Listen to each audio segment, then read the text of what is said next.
Okay, so what do you think? I've managed to stick these so that you can just stick them in here like, I think you can get it down the right way, of course. And stick them in here like that, sort of thing. Okay, and then we just get a couple more magnets. We'll go around the right way. And then we just stick them in there. I think the incline's a little bit steep, but we can probably adjust that. Yeah. So there you go, Mr. Motion Magnet. There's your linear track sort of done for you. So that will do your linear. Now your postulate, it's going to be a bit sad, it's probably going to hurt your feelings a bit, but I was thinking about it last night, your postulate, if you can do it on the linear, you can do it on the circular. In a way it's true, but you've got centrifugal and centrifugal force. So when you have a brick on one end of the string and a weight on the other and you spin it around, you can actually raise up the brick. Well, even though there is constant, there's no acceleration, constant velocity, so constant speed, no acceleration. As you raise up the brick, you know, you've got a greater force. Each of these forces increases equally, so the centrifugal and the centrifugal equally each other, but they're steadily increasing.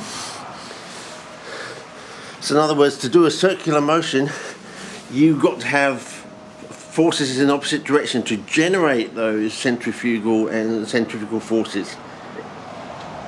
Do you understand? So you've got to have two of these on either side. One, you put the force in there so you get the opposite force, and on the other side you put a force in, you get the opposite force, and they are your centrifugal and centrifugal forces, and they are what drive the wheel round. And as you get closer to these, you increase the force, therefore you increase the centrifugal and centrifugal forces, and therefore the speed of your wheel increases. Alternatively, you can have stronger magnets, of course. So the other thing is, if you want to do true magnet, you'll probably have to have two tracks of these and have one sitting like this, like that sort of thing, and another one of these sort of banded things, so that you've got these half hemispheres. So you've got these hemispheres, hemisphere, sitting there on either side. So they're like in balance, and then you'll get your true magnet without you having to use electricity, of course.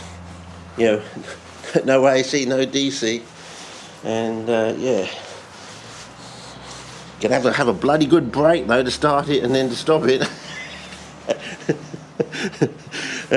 Think of the momentum, think of the inertia.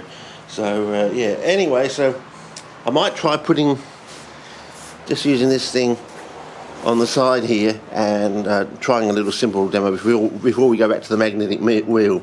I have bought some plastic in case it gets too heavy. We can try sticking these things on.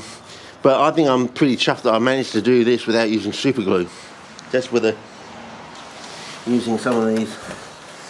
Now, they cost $5 for a splay that gives you 12 cuts basically. So to do the whole wheel, it'll probably cost you $100 in these, unless you bought them in bulk at a deal or something.